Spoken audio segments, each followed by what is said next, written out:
Today, I have a guest who I think is going to change the way you see yourself and the people around you. We talk a lot about mental health. We talk about trauma, self improvement, relationships, but we rarely sit down with someone who has actually spent 15 years in the science of why people do what they do. Not as theory, but as daily clinical practice with real families, real children, and real consequences. My guest today is Wael Al Awabdah, a board certified behavior analyst, founder of ABA Expert, and the first Syrian BCBA in the world to hold a master's from the Florida Institute of Technology and has worked with hundreds of families across the region and has trained everyone from parents to school systems on how behavior actually works. Today, we are going to talk about what behavior science tells us about relationships, about how we raise our children, about the patterns that we can't seem to break, and about something I find fascinating what the science of behavior says about leaders, followers, and the dynamics of power. This one is going to make you think. Let's go. Welcome, Wael. Thank you for having me here. As a behavioral analyst, do you observe people around you every time you sat down in a restaurant or in a cafe or whilst you're driving? I get this request every time when in every meeting. Can you analyze me? Can you analyze my behavior? Yes. Um, so we don't analyze that, right? We don't do that in everyday life, but naturally, I would say yes. So let's say if I'm in a coffee shop, I see how people are behaving or how children are behaving and how their parents are reacting to them. So naturally, I would say yes. So it's built in. Yes, it is built in. But when people go to you in a daily basis at your work and behavior analysts radar is on Mhm. with parents and with couples, what do people usually miss? Completely miss. When we get requests from parents, let's say, usually everyone is looking at the surface level, Mhm. talking about the topography of the behavior or how the behavior looks like from the outside. While in behavior analysis, we look at the why. We look at what is this person trying to gain or avoid. Uh-huh. And this is the main foundation in ABA. We look at the why something is happening before discussing what to do and how to intervene and so on. Can you please tell us again what does ABA means? ABA stands for Applied Behavior Analysis. And it is a science, basically, we study the behavior or the patterns of behavior by analyzing what's going on before the behavior, looking at different topographies of behavior, and looking at the consequences which shapes our daily behaviors. So ABA tells us behavior is communication. Can you tell us the difference? If you break it down, what does it really actually means in your daily life? And if parents or couples goes to you, what are they completely surprised about? When we say behavior is communication, that means behavior is a tool Uh-huh. that we use to express something. Let's take, for example, a child who is whining at home. Mhm. That whining is the behavior we're talking about. Now, he's not whining just to be naughty or to be the bad kid or to be difficult. No, he is trying to communicate that he wants something. Yes. Maybe he's annoyed because of something. Maybe he wants to get a biscuit. There is a reason behind the whining, right? We cannot say just by looking at it. Yeah. Um, the perspective of looking at the behavior as function or as communication helps us move away from judgment and be more empathetic. Mm-hmm. Because when you say person is trying to communicate with me, Mm-hmm. you put yourself in a position of trying to understand the other person rather than just labeling the person in front of you. Yes. He's naughty, he's aggressive. These are the labels we hear. Mm-hmm. But once we start looking at it, no, he is trying to tell me something. He's trying to express discomfort. He's trying to express that he is dysregulated. Mm-hmm. That um, that gives you the power to act from empathetic. perspective Mhm. than being judgmental. Does parents have to be more self-aware to apply that awareness to their children, as you say? I love the question because as clinicians, we sit with families and we tell them do this and don't do that. But that's not enough. Mm-hmm. Why? Because parents, the way they behave or the way they respond to their children, it's just based on what they have learned, based on their history, without understanding the function. Exactly. So when we start, we always educate them to be more aware of why this is happening Mm-hmm. and then to choose one of the strategies to apply or to choose the best way to respond in that situation. So, yes, without awareness, without training, they will repeat their old patterns of responding, Mm-hmm. which doesn't help. You work with four functions of behavior. That is attention, escape, access to something, and sensory stimulation. In your clinical work, which function surprised people the most when they realize the driving is their own behavior? That is very surprising. It is. Now, just to break down the four functions. So, in ABA, the way we look at the behaviors, anything we do has a reason. Mm-hmm. One of the reasons is to get attention. Yes. So you do something because you want to hear, a nice compliment, get more likes, more comments. Yes. That's one. Escape is where you are asked to do something that you're not comfortable with, something maybe new to you. So you start avoiding it or running away from it. The third one is sometimes you do something because you want to get something Yeah. out of it. If we take a child example, if I'm whining because I want to get the iPad, Mm-hmm. because I want to get the iPad, that's the idea. Yeah. Um, Now, the sensory one is where the behavior by itself provides that sensation or that reward Mm-hmm. without the need of the social interaction. Just by yourself. By doing the behavior itself, you get that reward and the stimulation you want. Can you please give us an example for that? Sure. So, let's say with children with ASD, Mm-hmm. we see mostly some behaviors, what we call self stimulatory behavior or self stimming Mm-hmm. behaviors. We see behaviors like flapping hands Yeah. or making random sounds, Mm-hmm. repeating them. Now, making these behaviors or engaging in these behaviors provides the reward, the enjoyment, Mm-hmm. without the need of mom or dad or anyone else providing that feeling or Yeah. that consequences. So this is one of the kind of shocking systems for people to Mm-hmm. know that sometimes I do something, it rewards me without the need of interaction with Yeah. others. Research suggests up to 90% of challenging behavior in children with autism is Mhm. maintained by one of these four functions. And yet, most parents spend years trying to address the behavior itself rather than the function underneath it. And with this research, I think some of the countries, when they suspect that their children have autism, I think it's kind of like a taboo, and that's why they are ashamed to like address it. Is it the cause of that? Is it one of the cause? Sorry. Yes, if we go back to the old days, having autism or other mental conditions would be treated like a taboo, and parents or societies would hide the Yeah. person. But now I think we're moving away from that. We have more accepting societies, communities, schools, parents, Yes. because that is moving away from the perspective of Yeah. this child is broken. We know this is child, this is how he is, who he is, and we accept him how he is, and we are here to support him, to accept the way he is, moving away from the judgment and the fear of society and so on. April is the month Oh of yes. awareness for ASD.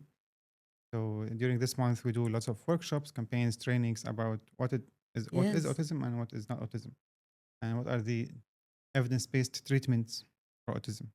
Do you have any upcoming events that maybe people would want to join in?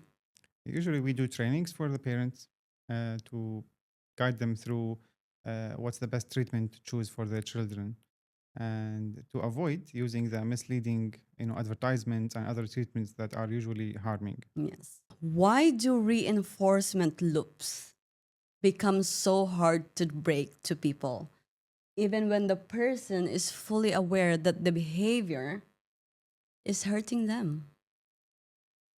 So when you say the person is aware, Mm-hmm. this is like self-awareness. I am aware I Yeah. have to eat healthy food. I will give you an example. I'm having a bad day and I know that for me, I have an ADHD and I was diagnosed with severe ADHD actually. And I think one of the things that makes me go into my routine is going first thing in the morning, either run, walk, or do my exercises. And if I fail to do that, my mood's just going downhill. Sometimes if I feel bad, like I will just isolate myself in a room for 4 days, even though I have things to do the next day or the third day or the fourth day. I'll just cancel it just because I'm feeling bad. And I know the thing that I just need to do is to go to the gym and see people and see sunlight. So knowing what to do, right? That stays on the level of knowing, Yes. which I can call the rule. Mhm. I have to go out. I have to exercise. I have to get out of bed, right? Mhm. That's the I have thing. Yeah. Now, on the other hand, we have in that moment, there's this something playing around with the reinforcement. Yeah. The reinforcement is controlling the behavior in that moment. Yes.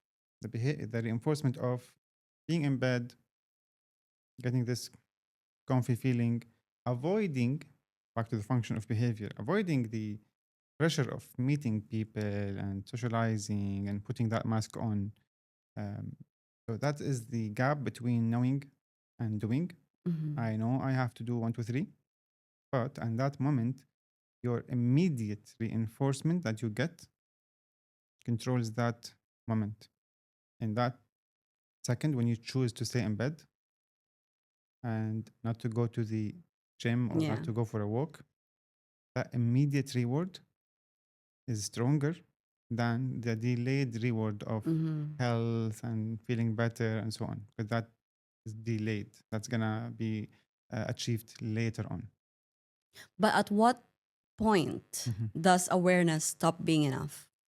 Look, awareness, I would say it's a rule, Mhm. right? So when it stays at the level of rule, which I call should and should not and shoulding, Mhm. that's not enough of, oh, I know I have to, Mhm. because that's not helping me. But the dynamics of understanding the functions and what is maintaining my behavior, Mhm. why I'm staying in bed. Mhm. So analyzing that situation by looking at what we call the ABC Mhm. model or framework. Yeah. The A is the antecedent or what happened before the behavior. Mhm. So if you back to your example, if you said you mentioned the behavior, Mhm. I'm in bed, I don't want to go out, and so Mhm. on. Now we look at what happened before. So when you sit down really and write down the ABC, what triggered these emotions and these behaviors? Mhm. And then you look at the way you're responding. Am I staying in bed? Am I taking action? Am I using any strategy to get me out of Mhm. this?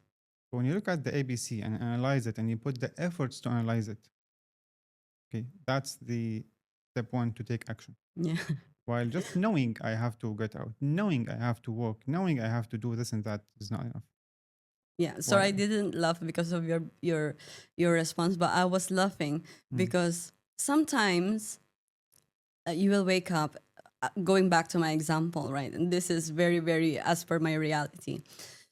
You will wake up, you will not feel going to the gym, and you have loads of things to do. But then you will analyze yourself. You have to do this, this, and this. But then, uh, let's just do it tomorrow. It's late now. What does it mean then? no, it simply means in that moment, again, without judgment, Yes. in that moment, there is the immediate reinforcement that was stronger. That's Mm-hmm. how I would describe it. Being Because lazy. because you're stuck between not being lazy. I don't like labels. It's Yeah. like in that moment, there's an immediate reward that's very nice and very interesting and Mm-hmm. easy. Okay. Versus the long term Yeah. reinforcement that you have to work and you have to do Yeah. this and that. Yeah. So in that moment, just one of them Yeah. was the winner. Is there a difference between a man and a woman with regards to that? Because I think mostly, even if you don't have ADHD or something, I think it's the hormonal changes. And we have a monthly visit, or does that play with the hormones? Look, there's a clear difference between Men male and and women. female and Yeah. how they respond to things, right? In regards to the functions of behavior, it's the same, Mm-hmm. but the factors that plays around the kind of value of the reinforcer Yeah. is different. So for girls and sometimes the month, there's a higher value for the reinforcer of maybe staying in bed, warmth, um, staying away of people, right? Um, where men, we don't have this fluctuation of Yes. hormones. So the kind of the value of the reinforcer is the same, while the physiological changes affects the value of your reward or what you want or your motivation. Mm-hmm. And what does the science say about how long it takes to extinguish a reinforced behavior with adults versus children? All right. So before I answer about the extinction, we have to Mhm. explain something we call the schedules of reinforcement. So we have different schedules of reinforcement that makes a behavior continue. The strongest one against extinction is called variable schedule. Mm-hmm. What does that mean? Yeah. Sometimes you do something, you get a reward. Mm-hmm. Sometimes you try, you don't. And then the next day you try 2 times, you get it. Mm-hmm. So there's no clear rule for when am I going to get the reward. Mm-hmm. What does that do to the behavior? Makes you want to try again, try again, Uh-huh. try again. Because in the past it worked, Mm-hmm. but you don't have a clear rule. It's not like after each trial you get a reward. No. Sometimes one, sometimes two, sometimes three, four, Mm. five. There's I no clear agree. rule. That's why it's called variable. Now, a behavior that has been maintained by such schedules is really difficult to extinguish. So it's going to take more time Mm-hmm. to decrease or extinguish. Yeah. So it's not only the 21 days rule, Mm-hmm. it's beyond that. You look at how this behavior was reinforced, what is reinforcing this behavior, Yeah. who reinforced this behavior, in which context, in which Yeah. environment. So it's complicated more than just counting days. People have a habit and that could possibly hurt them. Is it because the people doesn't want to change a skill deficit or a motivational problem? Interesting. So we call that difference between skill deficit or skill performance. Mm-hmm. Skill deficit, basically, I don't know how to do something. So even if you wait for me for 2 days, even if you give me thousands, I don't know how to do it. So I don't have the skill of change, of getting out of what I'm in now, trapped in. Versus the performance deficit. I know Mm-hmm. how, but I'm not motivated to. Yeah. So it can be this or that. Sometimes we need to learn how to get out. We need to learn how to change a certain behavior by learning the dynamics of Mm-hmm. behavior in general. Sometimes we just need motivation. Or it could be both. Could be both. Yeah, in some situations it could be first one, in other situations it could be the second one. So how do you think people would change identifying that it's either they have a skill deficit or a motivational problem or both? If I take you back to an example of about children, Yes. if a child is crying, right, and I'm expecting him to ask for what he wants. Mm-hmm. If he has a skill deficit, which means he doesn't know how to ask, he Mm-hmm. doesn't have the skill of, let's say, Communication. verbalizing what he wants. Even if I wait for 2 days, he's not going to ask Really? because the skill is not there, Mm-hmm. right? On the other hand, performance deficit. So he can speak, he can express what he wants, but in that situation, he's still whining. Mm-hmm. Here, I cannot say it's a skill deficit, no, because he can speak, Yeah. okay? But it's a matter of motivating him Mm-hmm. to express in or using words rather than instead of crying. If a parent do not address that properly, Mhm. what effect will it be to that child when he grow up? Let's think of it as when you call it habit. Mm-hmm. Habit is basically a set of behaviors that were reinforced over time, Yes. and they become the pattern, your way of dealing with life, Mm-hmm. dealing with the environment and the people around you. Mm-hmm. So whatever you learn in childhood, you carry that on, becomes your pattern of responding to being a teenager and to being an adult, Mm-hmm. even to your relation with your partner. So you carry on the reinforced patterns of behavior, which means what has been working as a child will carry on with you as an adult. It's bad, isn't it? It's not bad. It's a survival Yeah. mechanism of learning what works. No, I'm just thinking, like if you're in a um at work as an employee and you don't like what you do, but then your boss keeps telling you do this and maybe you can extend your working hour.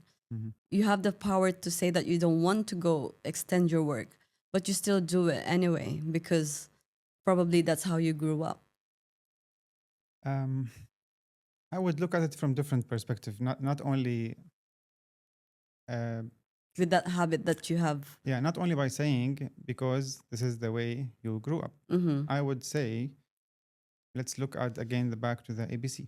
Mm-hmm. Sorry, what does ABC means? Okay, ABC stands for A is the antecedent Mm-hmm. or what happens before the behavior. Mm-hmm. B is the behavior, Mm-hmm. whatever you do or you say. Consequences is the payoff, Yeah. the result of the behavior, Mm-hmm. what happens after. Mm-hmm. So back to the example of the employee. Yeah. Let's look at his motivation in that context. Mm-hmm. If he has the financial freedom Mm-hmm. to say no, Yeah. I'm not gonna work extra, he would take a different action. Mm. But if he has lots of responsibilities to pay Yeah. for, he would say yes, Yeah. I right? agree. So what changes the behavior there? Your motivation. If you're afraid of punishment, Yeah. you're afraid of Losing reaching the the job. losing your job or not being able to pay for your children. So yes, I want to avoid these negative experiences. At the same time, I want to feel sometimes productive, Mm-hmm. feel good in front of my family. See, I'm getting more. So we look at the actual dynamics in that situation rather than just giving big titles and Yeah. so, So I would correlate that to the Milgram's experiment, which is in 1963. Whereas I think 65% who participated that experiment shows that a person could literally hurt someone just because an authority figure tell them to do something, even if the other person could hurt them. And that's obedience. What's your thoughts on that? so in the experiment, as you mentioned, 65 people of the participant Which is higher than half. accepted to do something Yeah. we can call evil, Mm-hmm. but it is something against their or even moral ethics. Mm-hmm. But they still did it. I would encourage everyone to go check it out. Now, if you are asking about analyzing why or Mm-hmm. what made them take this Yeah. action, Yes. look, think about it like we are raised to follow and obey instructions from teachers, Yeah. from parents. Mm-hmm. We grow up on that. Mm-hmm. I follow rules. Yeah. That is called an ABA rule governed behavior. Mm-hmm. Sometimes you follow because you're told. So it's a learned behavior. It's a rule governed behavior. It's not a learned by consequences, but someone told you. Yeah. Let's say you don't touch the stove because Mm-hmm. your mom told you don't touch it, it's hot. Yeah. You haven't experienced it. Okay, that is the rule governed behavior. Uh-huh. But you're not touching it because you were told to. Mm-hmm. There was a rule about it. Now, back to the experiment. What made them do that? If we look at the what are they avoiding or getting, Mm-hmm. they're avoiding punishment.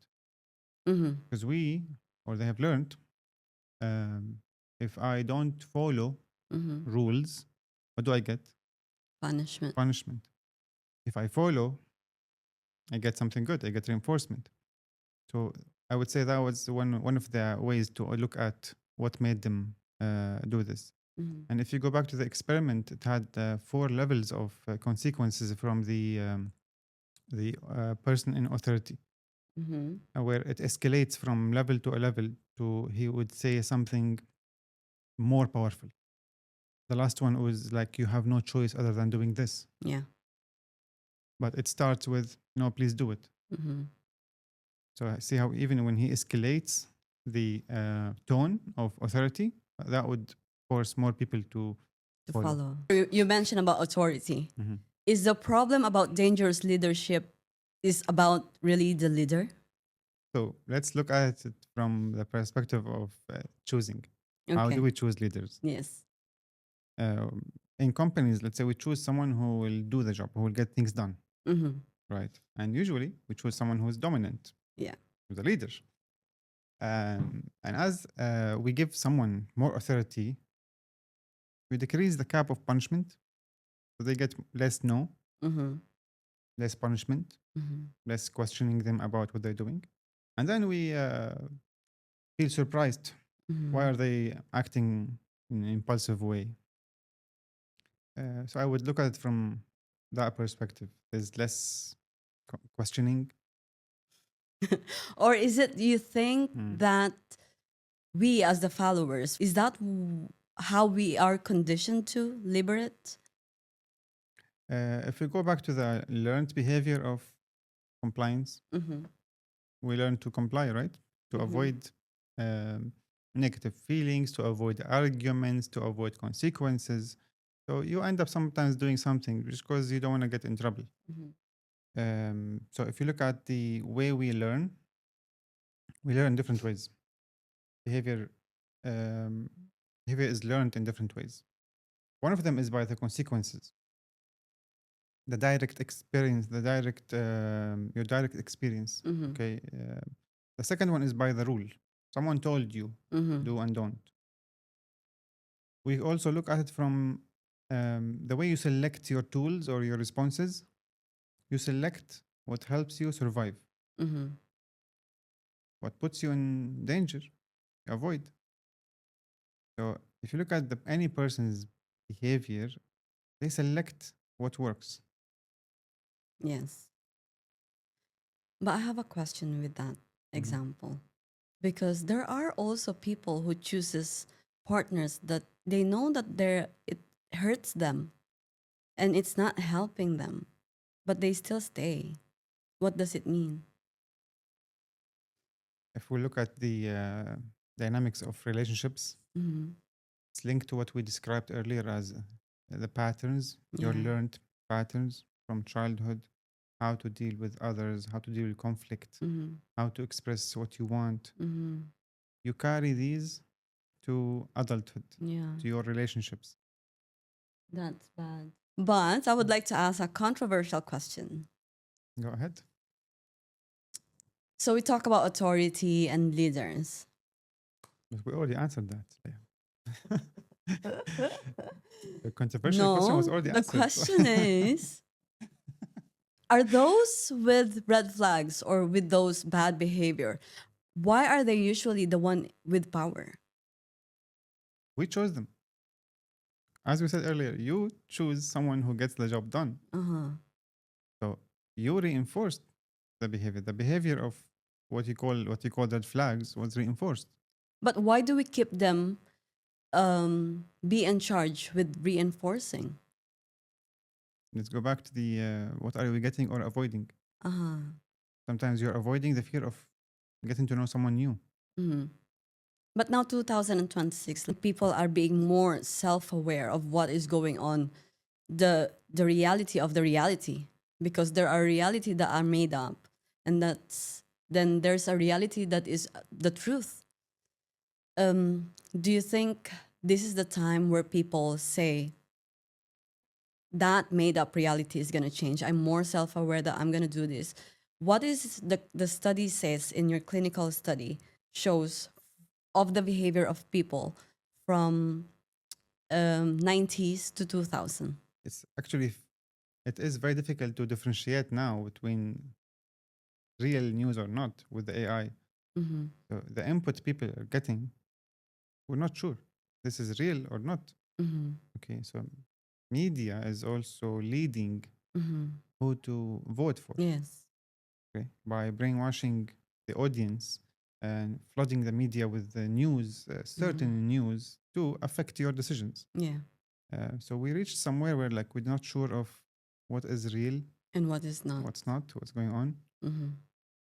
Do you think there is a rise of autism and ADHD diagnosis just because it's a trending? Regarding the autism, the latest study shows there's one out of 36 children. Oh my God. So out of any 36 children, you will see one with Mhm. ASD. Compared to years ago, it was 1 in 1,000 or 1 in 100. But over the years, the graph shows significant increase Mhm. in diagnosing children with autism. In regards to the ADHD, Mhm. I see more of this self-diagnosis through TikTok and through social Yeah. media, which I'm against, kind of, because you need to always go back to a specialist to get a professional, unofficial diagnosis. Um, if you're asking about if we see it more, if we see the symptoms or the Mhm. behaviors more in schools, I would say yes. Mhm. We see more children where they can't sustain attention for long time. They find it difficult to hold a conversation. They find it difficult to take the perspective of others. It's actually offensive because people who self-diagnose themselves with the ADHD, for example, is very offensive to me who have ADHD Mm, because they think it's a superpower, but they don't know what is going on really with someone who have ADHD because it's crazy. Like maybe my mom would like tell me when I was a kid, ask me to do something, but then I have maybe hundreds of voices telling me to do something else. And that's not nice. It's not superpower. It's actually bad. Look, when it comes to self-diagnosis, yes, sometimes they look at it as a power, but Yes. other people look at it as an excuse. Yeah. Why you could not finish that task? Oh, I have ADHD. Yeah. But using it as an excuse is not okay. Yeah. I know so many people with an official diagnosis of Mm-hmm. ADHD. They are brilliant Yeah. in what they do. They are skilled in what they do. Yes. Absolutely. Okay, so let's go back to relationships. Relationship analysis with the behavior of adults. So, if one person shut downs and the other person escalates, who do you think is the problem? Okay, as we said earlier, we don't look at things Yes. from judgmental Yes. point of view. We look at it from kind of analyzing the patterns of each partner. Mm-hmm. Let's look at the first one. For example, someone who avoids arguments. Mm-hmm. You called it sometimes someone who shuts down. Okay, if we look at that pattern of behavior, it shows you someone who avoids arguments, Mm-hmm. Or anxiety, conversation, discussion. difficult discussions. Yes, the Mm-hmm. argument is a difficult Yes. discussion, right? So some people learn through the years to avoid um, these moments, Yeah. and so if someone learned that pattern, they would shut down. Mm-hmm.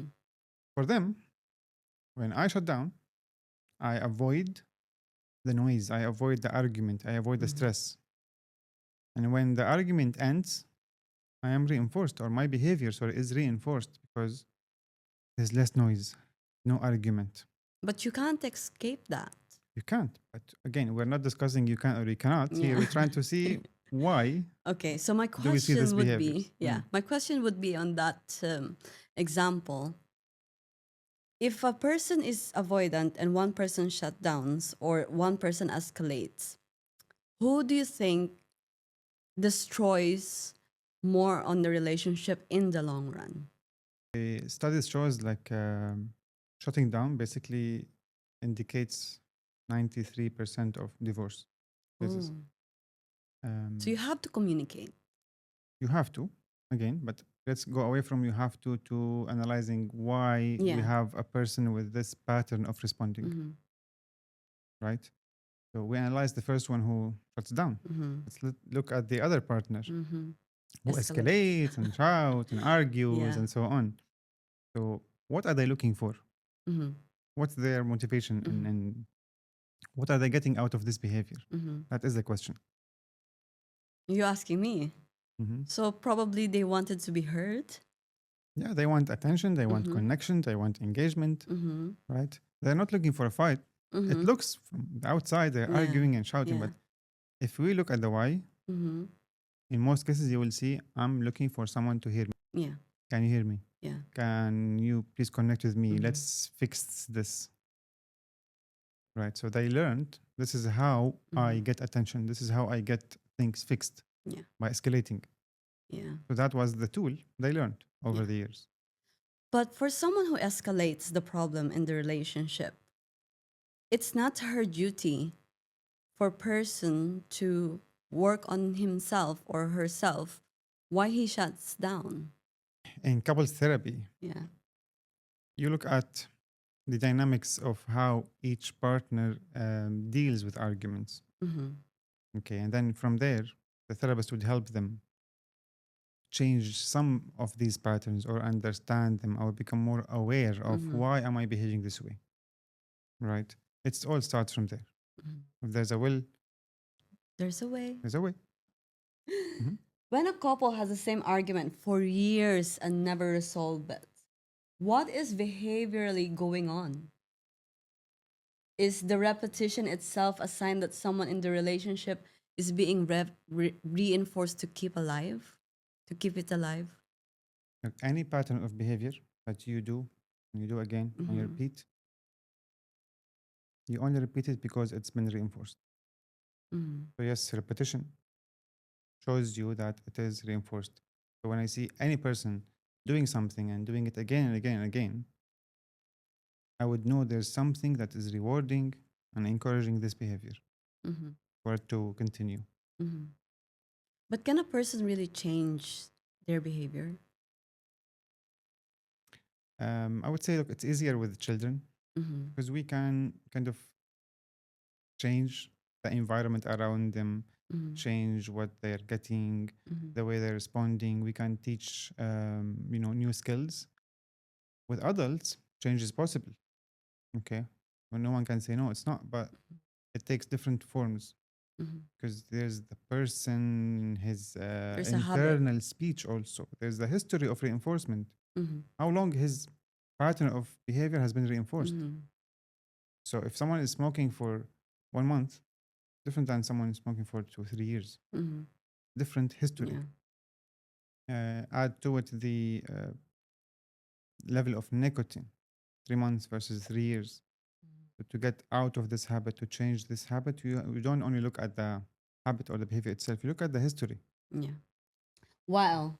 You work with children who have experienced trauma, loss, instability, and disruptive caregiving.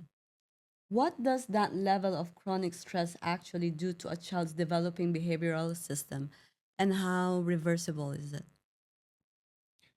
So a child who grows in a supporting environment, he's exposed to play, to connection, to warmth. On the other hand, when we say trauma, can give examples like someone who's been neglected or abused. That for sure leaves or creates a pattern of behavior of becoming a detector for threat because they grow in an environment that is not stable. So their system is like wired to detect threat and to choose survival actions. And usually, and based on studies, children who have experienced trauma, they deal more with behavior challenges. You work with hundreds of families. If you could sit down with one parent right now, someone who is exhausted and tired, like she doesn't know what she would do with her kids, what would you actually say to them? I encounter families who are struggling where to start from and what to do. Mm-hmm. I would tell the parents, first of all, like, you're not a failure. Mm-hmm. Your child is not broken. Mm-hmm. You've been selecting behaviors or behaving in a way that made you or kept you sane or safe, at least. Mm-hmm. Um, and I would encourage the couples, the families, to sit together Mm-hmm. and do one thing. That will be writing the new history of the family. Uh-huh. And that thing is to sit together and Mm-hmm. write what values I want to direct our family. How do I want to behave as the parents I want to be? So by writing these values together, how do we want to raise our kids? Mm-hmm. How do we want to respond to them when they Mm-hmm. are upset, when they're angry, when they're happy, when they do mistakes? Yeah. By setting this foundation, I guarantee you, you will start being more careful and aware of your daily actions, Mm-hmm. and you start building new habits. I want to just send a message of love and support to all the families with children with ASD. We know what you've been through, and you know what the struggle is, and we are here to support.